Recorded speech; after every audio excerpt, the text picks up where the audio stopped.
बोलो।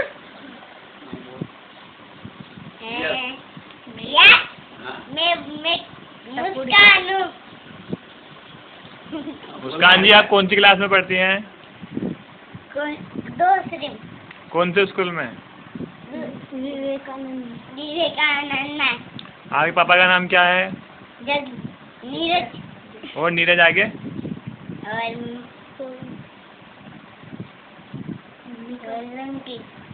मम्मी का नाम? फुल्ली।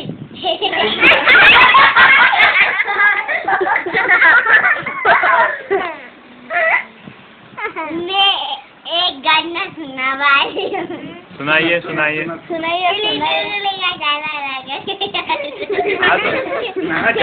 गा के सुनाइए, गा के।